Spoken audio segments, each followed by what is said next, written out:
Hello friend, welcome to web Gujarat. 2 ફેબ્રુઆરીના મહત્ત્વના દિવસો અને ઘટનાઓ વિશે આજે આપણે ચર્ચા કરીએ. તો ઐતિહાસિક ઘટનામાં જોઈએ તો 2006ની અંદર ભારત અમેરિકા પરમાણુ કરાર હતો, જે અમેરિકાના પૂર્વ રાષ્ટ્રપતિ જ્યોર્જ ડબલ્યુ બુશ અને ભારતના તત્કાલીન વડાપ્રધાન મનમોહનસિંહ વચ્ચે દ્વિપક્ષીય વાટાઘાટો બાદ ઐતિહાસિક અણુ ઉર્જા કરાર થયો હતો. એની હસ્તાક્ષર કરવામાં આવ્યા હતા આ દિવસે. પછી મહાનુભાવોની આપણે પુણ્યતિથિ જોઈએ તો સરોજિની નાયડુ છે, તેમનું જે 2 માર્ચ અને 1949ના દિવસે અવસાન થયું હતું, જે દેશના જાણીતા સ્વાતંત્ર્ય સેનાની અને કવયિત્રી અને નાઇટિંગેલ ઓફ ઇન્ડિયા તરીકે પ્રખ્યાત એવા સરોજિની નાયડુનું અવસાન થયું હતું 2 માર્ચના દિવસે.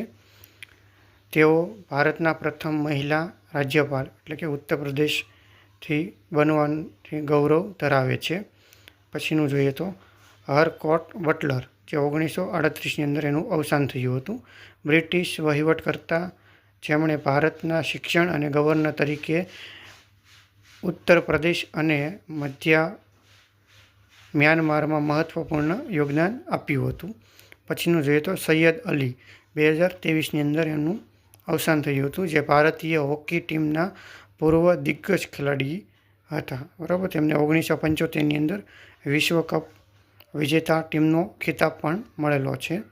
પછી મહાનુભાવનો આપણે જન્મદિવસ જોઈએ તો ગોર્બાચેવ, જે 1931ની અંદર તેમનો જન્મ થયો હતો, જે સોવિયત યુનિયનના અંતિમ રાષ્ટ્રપતિ મિખાઇલ ગોર્બાચેવ, જેમને નોબેલ શાંતિ અને પુરસ્કાર એનાયત થયો હતો.